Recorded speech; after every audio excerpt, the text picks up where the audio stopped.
अब चाहिँ बाघ लाग्ने भनेको चाहिँ यतापट्टि होइन बल्ल अब हतियार बोक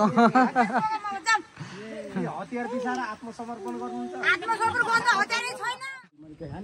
बाटो भनेको लोकल भनेको माथिदेखिको त्यही हो त्यो भित्रबाट तल आउनु पर्छ बाटो मोटर बाटो जे भने पनि उहाँहरूको यही नै बाटो हो उहाँहरू दैनिक डर लाग्छ भन्छ नि त यत्रो ग्रुप बनेर हिँडे छन् स्कुलहरू भेटिन्छन् के त्यही भएर नत्र डर त लाग्छ ए कतिजना भएर हिँड्छ अहिले स्कुल जाँदाखेरि 8-9 जना जम्मा भएर जान्छ फेरि जम्मै भएर आउँछ ल त्यसै गर्नु आज त रमाइलो भएको छ भन्दै हुनुहुन्थ्यो धेरै भएर है ठ्याक्कै यही छ यही है रगत चाहिँ यही रगत ब्लड अहिले पनि त रहेछ त हो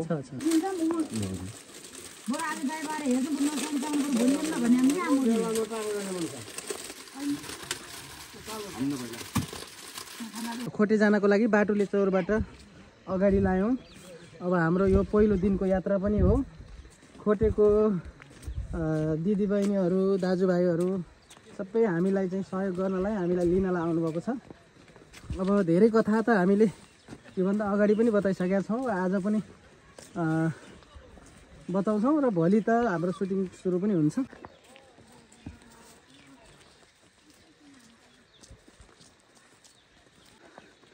अब उकालो लागिएको छ अब यो आज मात्रै होइन उहाँहरूको दैनिकी लगभग यस्तै नै हो सङ्ख्या पनि थुप्रो छ आज हामीले त 4 जना पठाइदिनुहोस् भन्ने अब बाटो चाहिँ सुरु भयो कुलो पनि छ यहाँ बाटो छ एकछिनपछि त यहाँ कुलोमाथि नै हिँड्नुपर्छ खोटेमा के विकास चाहियो कि निकास चाहियो भनेर खोटेवासीहरूको नारा नै छ तर अहिलेसम्म चाहिँ सम्बन्धित निकायले सुनेको छैन जसले गर्दाखेरि उहाँहरू के अब यो अवस्थाले हिँड्नु परेको छ यी बाटो यही हो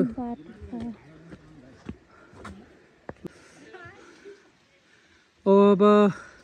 खोटेवासीको यो लगभग सधैँ नै उहाँहरूले बोक्नुपर्ने भारीहरू यही तरिकाले नै बोक्नुहुन्छ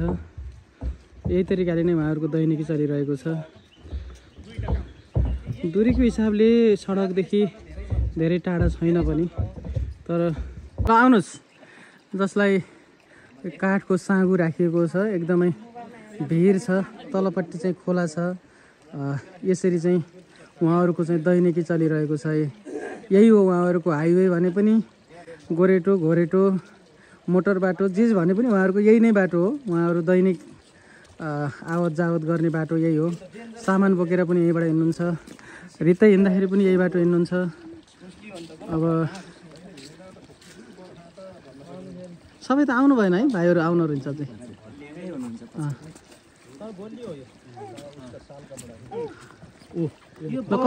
कस्तो छ बाटो होइन बाटो त तपाईँले यो हाइवे भनेको पहिले भिडियो भन्नुभएको थियो नि तलबाट पानीको कुलो माथिबाटै त्यो के अरे काठ हो बाटो इन्जिनियरिङ राम्रो गरेको यो अब यहाँ पनि अब अझै आउनुहोस् त्यति मात्रै सक्यो भन्नुभयो होला यस्तै हो बाटो यस्तै हो हजुर हो एकदमै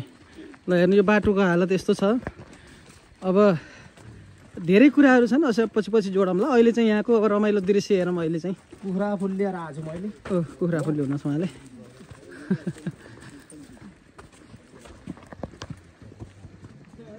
यो पनि हो यहाँ उहाँबाट खिच्नु पर्ने तपाईँले गयो रिम छ अब यहाँ तलपट्टि खोला छ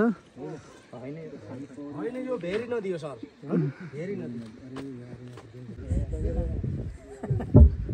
त्यति साह्रै नभन्नु है बाटो पनि कुलो पनि एकदम कायदा गराएकै नदी एक्लै हिँड्दा डर लाग्छ भन्छ नि त यत्रो ग्रुप बनेर हिँडे छन् स्कुलहरू भेटिन्छन् के त्यही भएर नत्र डर त लाग्छ त्यही त नि डर त भइहाल्छ अनि फेरि गहनापात लाएर हिँड्नु रहेछ यस्तो जङ्गलमा लुटलान् नि केयर गर्नुहोस् है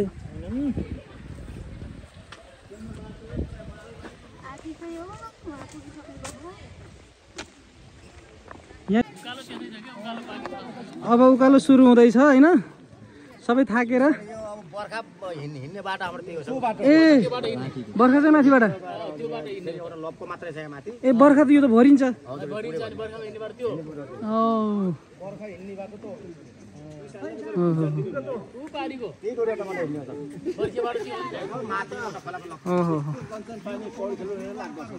हो त हो नि सर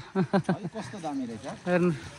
ओ लट्नु होला सर खोला हो यो खोटे खोला खोटे भने पनि तर उ चाहिँ राम्रो छ यो सर त अलिक पछि आउनुभयो होइन बाटो कस्तो लाग्यो अगाडि अगाडिको बाटो आएको बाटो मेरो एउटा कमेन्ट है हजुर बाटो यस्तो बाटो नेपालको धेरै पहाडी इलाका बाटो यस्तै हो तर कम्प्लेन गर्नुपर्ने ठाउँ चाहिँ कहाँ भने यो नगरपालिका भएर किन यस्तो भन्ने हो क्या हो त्यही हो त्यति मात्रै गाउँपालिका भएकोदेखि यो इस्यु नै उठ्दैन थियो हो नगरपालिका भन्ने अनि बाटो चाहिँ एउटै पनि नबनाइदिने भने त्यो चाहिँ इस्यु हो क्या एकदम बनाउन सकिने छ त्यति पनि सम्भावना हुँदा हुँदै पनि सम्भावना किन नहुने एउटा ओडालै रहेछ हो सबै कुरो हुँदाखेरि एउटा ओडाले किन नहुने होइन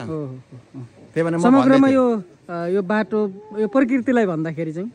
प्रकृति त मलाई त एकदम राम्रो लाग्यो कस्तो भने अब ठिकै छ कि यो भनिहाल्नुभयो पानीमा पौडी खेलाउँ जस्तो पौडी खेल्न जस्तो कञ्चन पानी छ नाम खोटे खोटेको अर्थ कहिलेकाहीँ मलाई थाहा छैन तपाईँ के नाम राख्नुभयो खोट भएकोलाई खोटे पनि भन्छन् त्यो अर्थमा भनेदेखि यो खोलाको लाई लिएर चाहिँ खोटे चाहिँ भन्नु भएन भनेको नि मैले चाहिँ खोट चाहिँ छैन छैन त खोट लाउने ठाउँ चाहिँ छैन यो पहिला किनकि सर यसमा हाम्रो गाउँमा सल्लाहबाट हुन्थ्यो फोटो निकाल्थ्यो कि हल्का फुल्का यो घाउमा दबाईको पनि हुने ए खोटो हजुर ए खोटो त्यसैले खोटे राखेको खोटे ओके ओके ओके अब त्यही त बुझिएन हैन भने तार्ने भने तर रिलोकेसनमा चाहिँ सबैजना सहमत हुनुहुन्छ यो कता कता झरे अब चाहिँ बाघ लाग्ने भनेको चाहिँ यतापट्टि होइन बल्ल अब हतियार बोक हतियार बिसाएर आत्मसमर्पण गर्नुहुन्छ आत्मसमर्पण गर्दा हतियारै छैन हतियार छैन घोपिन्छ यहाँ छ नि एउटा हो उहाँले बोक्नु नि त हतियार त मलाई दिनु पर्ने थियो त बोक्ने त्यो पछाडि र अगाडि बनाए तपाईलाई दिएर गेर्नु त हतियार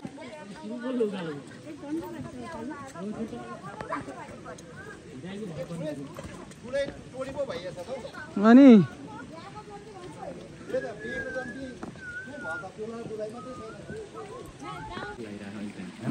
मैले त्यही हानि बर्खा हिँड्ने बाटो भनेको लप्नु भनेको माथिदेखिको त्यही हो त्यो भित्रबाट तर आउनुपर्छ त्यहाँबाट बाटो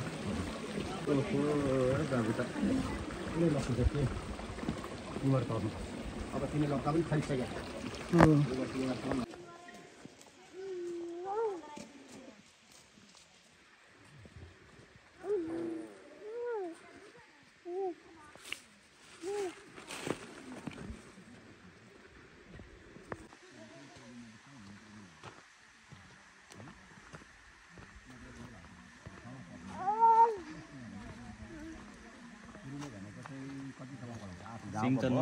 नाउ भन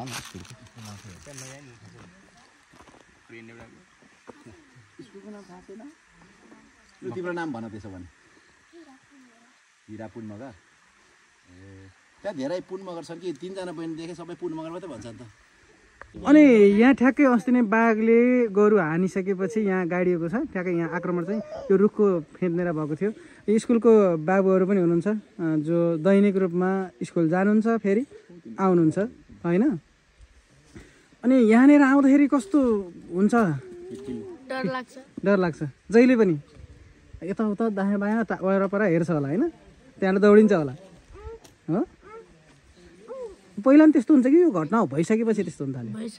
भइसकेपछि तर अहिलेसम्म ट्याक्कै देखाएको त छैन नि बाघ देखाएको छैन है माथि थक्ले नि हो कि खोटे हो घर खोटे हो ए कतिजना भएर हिँड्छ अहिले स्कुल जाँदाखेरि 8-9 जना जम्मा भएर जान्छ फेरि जम्मै भएर आउँछ ल त्यसै गर्नु है एक्लै एक्लै नहिँड्नु फेरि एकदम डेन्जर छ ठाउँ अब हजुरहरूको पनि कथा त त्यही एक्लै हिँड्नु न होला एक्लै हिँड्नलाई डर छ यस्तो घना जङ्गल छ होइन यस्तो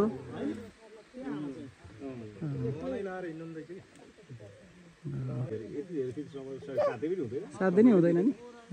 यो टाइममा घर पुग्नु थियो होला नि हजुर? 8 9 जना 8 9 जना जम्मा भएर हिँड्छ 8 9 जना जम्मा भएर आउँछ 8 9 जना जम्मै भएर आउँछ फेरि जम्मै भएर आउँछ अहिले पछि यो टाइममा घर पुग्नु थियो होला नि हजुर? कतिखेर पुग्छु कतिखेर पुग्दिनँ कहिले त यही भन्दा राति हुन्छ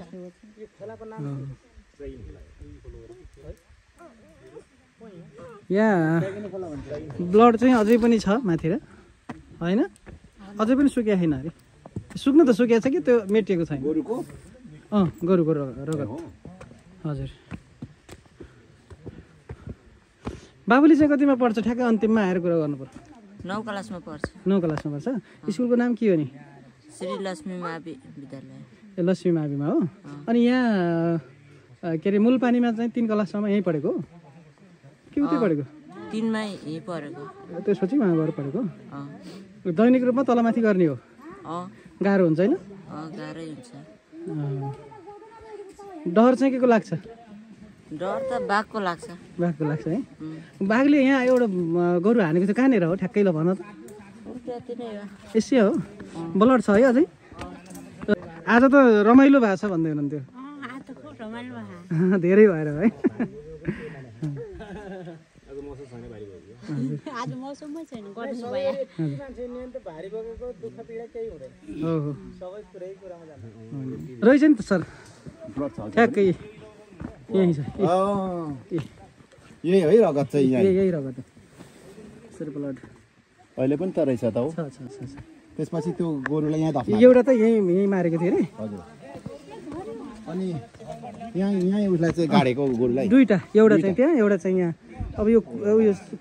त्यो के भन्छ त्यो गलिसकेर होला अहिले त खाडल परिसकेको छ ओके